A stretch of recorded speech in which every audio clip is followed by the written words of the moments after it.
Week. Today we are here with Kyle Upchurch. We are diving into the mind of a creative who blends sound and sight with seamless harmony. Kyle is based out of Oklahoma City. He's not just a musician, but a visual storyteller whose photography captures the soul of music, community, as well as the craft. With his latest tracks, like Cinematic and Tuesday Outbreak, streaming on all platforms, Kyle's work is a reflection of both nostalgia and innovation. From violins to visuals, we're about to explore how art flows through every part of his life. Welcome, Kyle. How are you? Hey, good. How are you doing? Good. It's been a long day, but we made it. We made it. We're here, and I'm very excited. I know. Very I excited. know. Good. Yeah, it's 2:40 Central I Time. see you got So you got finally, an hour behind me, so you got an extra hour to work with. Use it yeah, wisely. yeah, you're an hour ahead. So And so diving straight into it, you're both a photographer and a musician. Is that correct? yes. And so, Uh-huh. which came first for you, and how do they influence each other creatively? Oh, uh, in high school, I lived in the black and white photography lab. So I had taken pictures for quite a while, and I graduated in '93. So if you could imagine 1993 and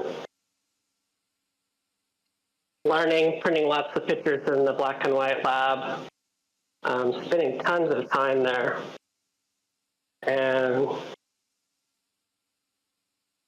yeah, That's where the picture started. yeah, with my Converse. Yeah, with my Converse All Stars. Love the Converse. And Yeah, so that was it first was. before the music.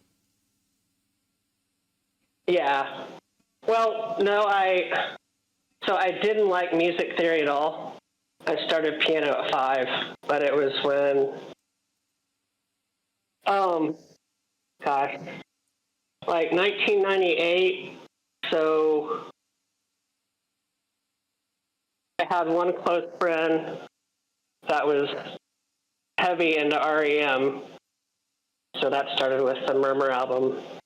And then I had another friend that I pretty much started playing with.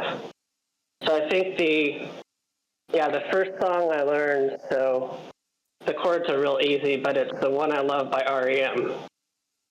So, but yeah, it was, and also just, I'd turn the radio on and play along with it. So, I mean, I'd love to get in a time machine and take my 2 kids to the 80s. It was so much fun. The music was amazing. The fashion was interesting. Um, I remember sitting in the movie theater in 1985, and Back to the Future just came out. It was like the first or second day. So I remember sitting in the theater for that. But yeah, it was good. It was great times. It was. Yeah, I could see how, you started doing the music really early at 5, and you said you didn't really enjoy it at that time, and you're doing the black and white photography in high school. Was there ever a time where they kind of crossed over or where it ever influenced each other? Have you ever done like a shoot for some music of your own? Um, yeah, I'm working with a choreographer in Detroit, and he does amazing work. And um, it's the video to the first song on the album. So, like in Spotify and Apple Music, it'll come up under Kyle Upchurch. And then the EP was named Ending Credits. And the first song is cinematic, so that the official music video was posted like 36 hours ago or something. So, um, but yeah, I was in the studio 3 months ago. Right, so that's for the track So, and it went, track cinematic. it, yeah. Well, here's what makes it interesting. So, in the recording studio, I don't have a bass player. I don't have another musician. It's just me. So it's me and the sound engineer in the house. And the hardest thing, it's so hard because I try not to get stuck in my head.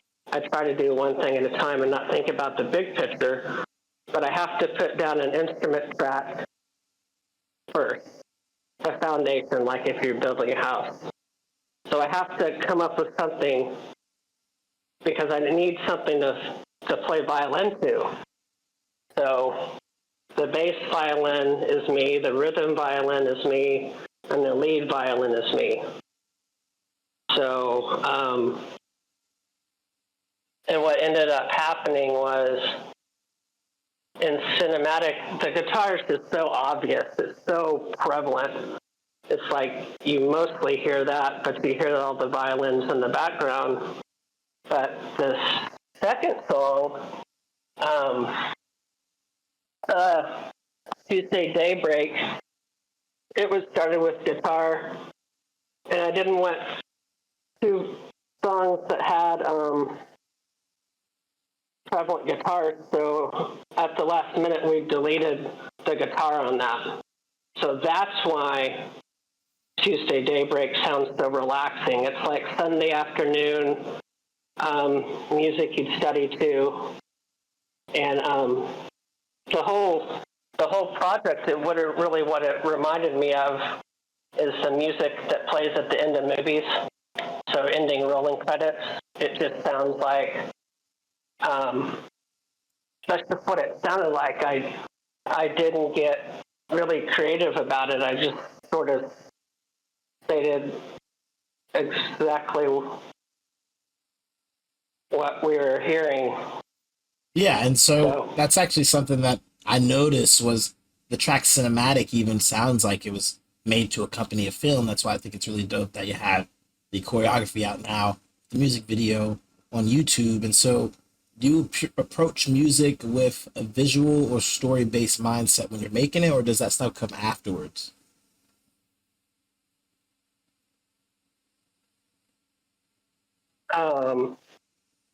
Okay, so let's see.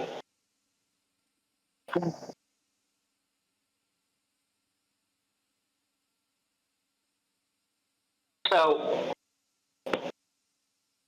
the only thing I had to work with on both songs was the recording of the classical guitar. And if you're only working with one musician in the studio, it's so easy for the recording studio because I don't have band members. There's no drama, but the downside is there's nobody there for me to talk to. Right. Downside is off. Right. I'm in there alone. I'm in there alone, and but there's no drama. It's just me, and instead of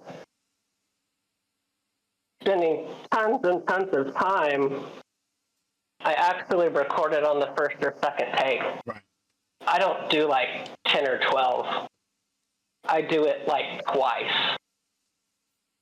So when it was recorded, that was the first thing I played. And I didn't want it to be changed. All right. I wanted, I can't remember which one, but I accidentally did something in the studio, and I was like, I wasn't expecting that. Let's keep that. So actually, specifically, I was like in front of the microphone with the violin, and it was the first take on the lead violin. Yeah, if that makes any sense. Yeah, I feel like a lot of the times.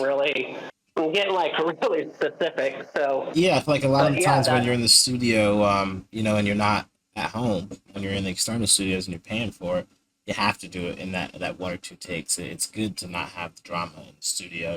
Of course, there's negatives to it, like not being able to bounce the ideas off of people, but I think it's really important to be efficient, when time is of the essence. So, do you ever think about having a studio in your house? You have a lot of instruments there. Uh, I mean, pretty much neither. Um, for 15 years, I was a professional horticulturist. And so basically, the easiest way to say it is my degree from Oklahoma State University is um, a degree in organic fruit and vegetable farming. So I had a farm outside of Oklahoma City, like a fruit orchard in the front yard, one in the backyard. There was a pond in the back. When I had my business, it was funny. But I was actually breeding snails and selling them on Etsy. Then there's chicken coop, vegetable gardens. Um, so basically, why I had to quit was the manual labor was just too much. Right. It's just, I still love it. I don't even have a garden right now. I don't really have time. It's easier to buy them. Yeah. I mean, it's one of my favorite topics to talk about. It's not rare for me to have a conversation with somebody in person, and we're talking about something, or you try to find commonalities with people. So most people say, well, "What do you do for work?" So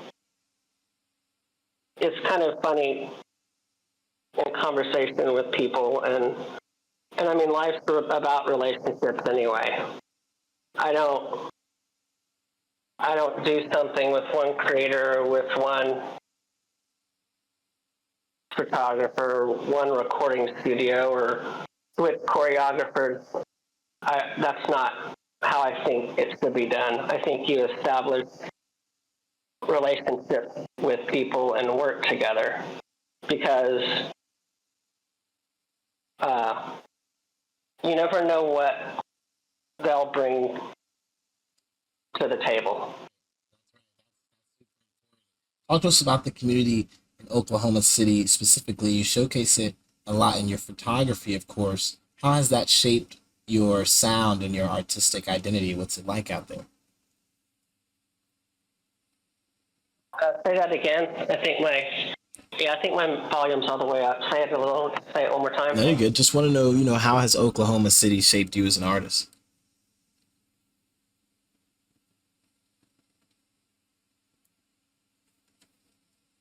Okay, so the Thunder winning. Have you ever heard of the Oklahoma City Thunder? Of course, yeah. Who Yeah, hasn't? when they won the city fame. Hmm.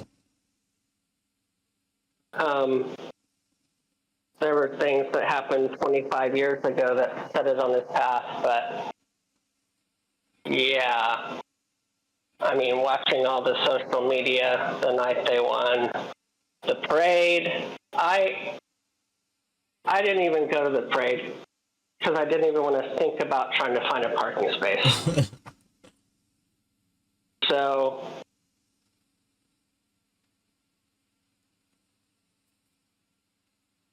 oh, and then, well, now we're getting to something else, but I would say if you were to come spend the weekend here, there's probably a couple things you need to do first. I would check the weather, um, because it's probably the big three. So there's the tornado factor, there's the rattlesnakes, and then there's a spider called a fiddleback. So, but I think it's about 98 degrees today. But it's not humid like Houston. I mean, you don't go outside and sweat. Um,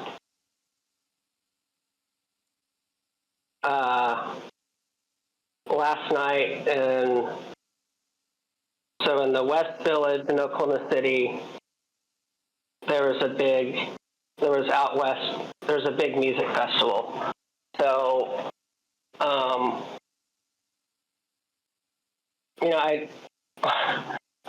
don't get out as much as I used to. Your 20s are different than your teenage years. Your 30s are different from your 20s. Your 40s are different from your 30s. And I'm adjusting things in my life because it was my birthday this month and I turned 51. So I'm kind of figuring out, like, especially with health, you can't keep up with the pace of society because everything's moving, so quickly. Yeah, it's moving at a 20-year-old rate, Even now, like, no way, nearing 30, I'm going to be outside every day. I'm just too tired. I can't imagine further down the line. Literally just too tired. Yeah, in the 80s, our telephones were mounted to the wall. And if you saved your allowance money, you go to Radio Shack and buy a really long cord so you could lay on the floor talking to your friends, and then you'd watch. Well, the television's a box and it's plugged into a wall, and there's no remote control, so you do get up and change the channels. Mm-hmm. So I remember in the 80s, like, of course, we had curfew and we did a lot. I played a lot of sports, so we'd have curfew, but I'd either, like, play possum in my bed, but I'd set my alarm and tiptoe downstairs, and I'd have to watch it pretty quietly, but, like, in the middle of the night, well, it's kind of interesting now, but there was a TV station that only played music. Yeah. You know what it is. And then they had a show 120 minutes on in the middle of the night, and that's kind of where you would find your music. And then it's like, let's see, what might happen in a weekend is you play sports. I played tennis, cross country, golf.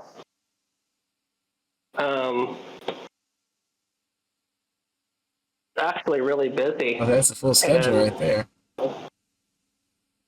Yeah. So, and then on the weekends, you go to 23rd and Classen on the corner, there's Rainbow Records. And you could go in the 80s, and you could listen to anything for free. Mm. So you could listen to everything before you bought it, and they were used CDs. So that's where you'd find music. And then it was a really cool time because, so you listen to music and find something you've never heard before, and then you go north on Classen, and this is like before coffee got expensive. So get this, you could buy a bottomless cup, that means all you can drink. It was 50 cents at New Orleans Coffee House. So you drink a lot of coffee there. We drank a lot of coffee. I'm a Gen Xer, so what people would say is we were drinking old Folgers and Cane's coffee like our grandparents. Yeah. There's no such thing as Starbucks. This is 50 cents a cup. And all you can drink, and then you'd save time because you go to another coffee house in the Paseo Arts District, Medina's, and what they had was it was open mic, but it was it's called a poetry slam. It's where people get up there and recite their poetry, and a lot of times they get extremely dramatic. It's yelling occasionally, and of course, what it reminds me of is rap and hip hop, because hip hop sounds like poetry to me, even though I actually don't listen to it very much. I think it's extremely dramatic, for sure. That's a great way to describe it, actually. Yeah. So,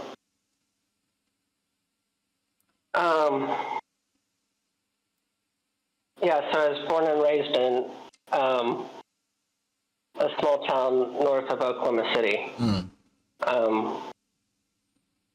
You know, go Edmund Bulldogs.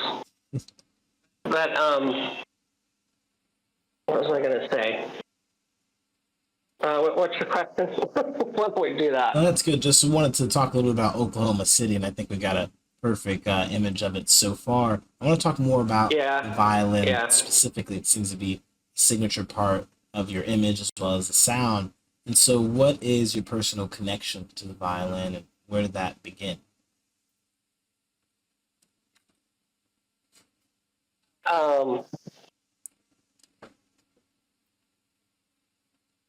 So sometimes you get to a place where you don't get any better and you get bored and you maybe stop playing for a while. It's called hitting a plateau.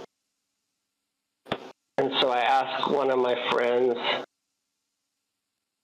we were talking about instruments, and I asked him, what's the hardest instrument to play? And he said violin. So like within a few days, I had already rented, my first violin. Crazy. I don't remember when. So, but I mean, I'd encourage anybody to learn it. But the first 6 months, it like hurts your ears. Like the first 6 months you wouldn't play around you practice it, but yeah, you're screeching, it sounds awful. Prepared to sound awful for maybe a year. But eventually, keeping your wrist steady. And I don't take Tylenol and Advil anymore. I don't take any NSAIDs. So I was at the store, and these are, it's $10 a gallon. The first thing it says on it is, where's my glasses? Stops muscle cramps. It's organic. It's $10. It's extra strength, and it works great. It's pickle juice. Pickle juice, right? Okay, so do you like drink it or do you like apply it? Oh no, you drink it. Mm-hmm. Right. Yeah, just drink. Yeah, just drink a little bit, and it actually takes muscle cramping away. And so getting deeper into the music part of it all, because you're releasing now, you've got these songs that are coming out on all platforms, are coming with music videos. The music videos have choreography. And so what is the possibility of expansion on the music? Do you see yourself writing scores for movies, or where do you see yourself in 5 years when it comes to music? Well, I mean, I want to keep my day job. I mean, just, for other things to do. I lived outside of Denver, Colorado last year. And one morning I just got this deep feeling in my gut and my soul. And I was sitting in the backyard. And I was like, today's the day. I think I need to move back home. So, yeah, I just called my roommate. And I said, I think I'm moving back home.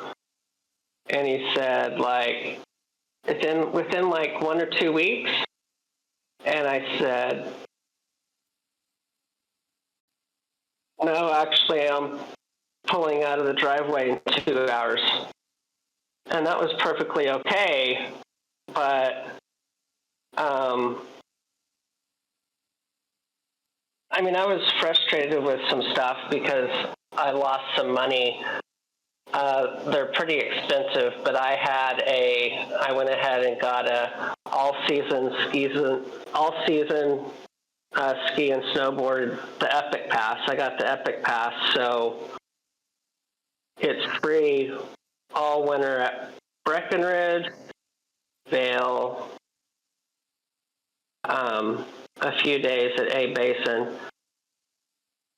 And even to put something on top of it, I had started a skiing and snowboarding group. So I had people signed up, and we were going to meet in a parking lot, and drive there together when we had time. And so I didn't get to use that.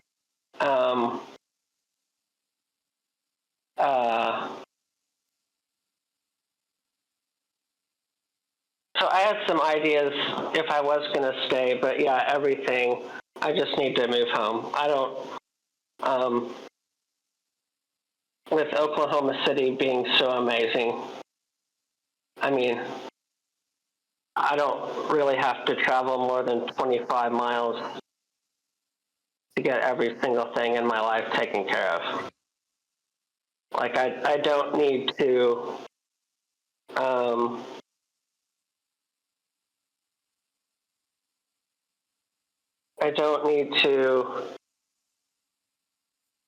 save up some money and go to Los Angeles to do something.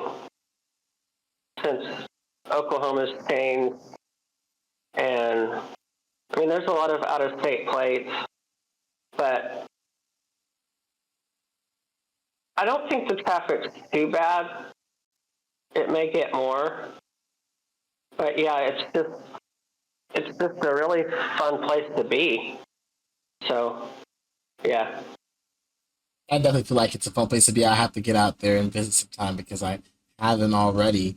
And so if you guys are just now tuning in, we're here with Kyle Upchurch. He's got new music out right now on all platforms. So make sure you guys check it out. Some amazing classical tunes for you. And I just want to ask to wrap it up, what's next for you? Is it more music, more photography, or a deeper blend of both? Um,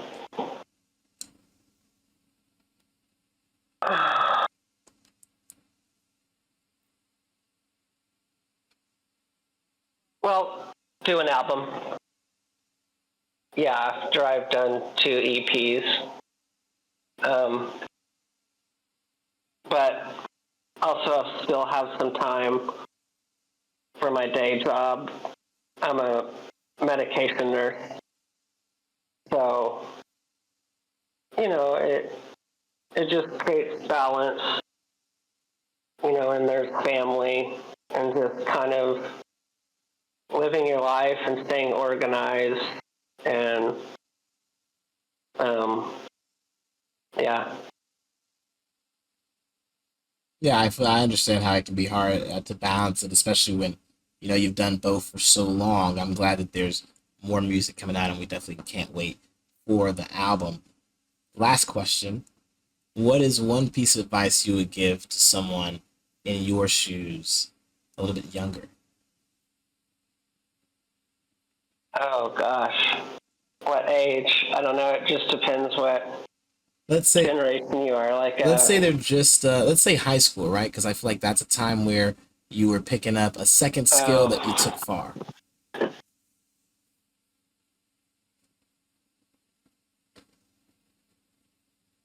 oh,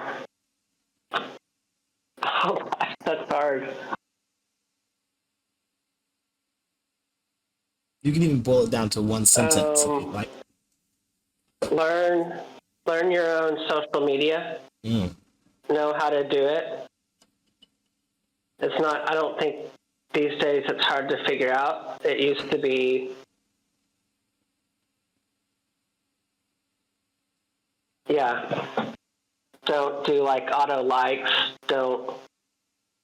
I mean, it's an interesting subject, but sometimes even your timing when you post things.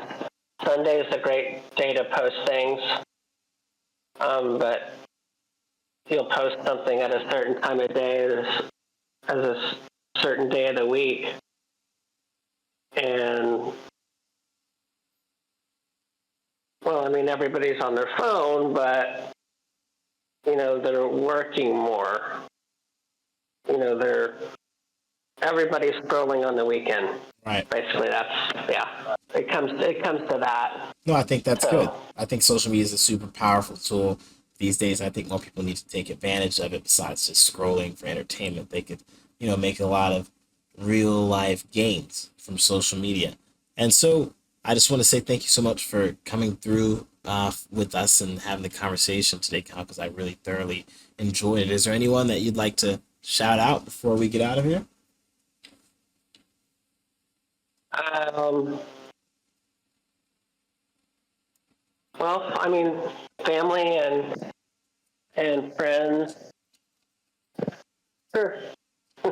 Ah, oh man, so many thoughts right through my head about like your kids. That's hilarious. But I appreciate you so much, and I know that everyone's so thankful for the music that you put out, especially your family, because that stuff will be there forever, and they'll be able to listen to it, and it'll be an amazing way to get them inspired to do exactly what they love. And I feel like everyone else gets that same inspiration when they listen to it, even at their home. So if you guys are at home, go to Spotify, all these other platforms, look up Cow Up Church and check it out. You guys are here on the peak, and we'll see you guys next time.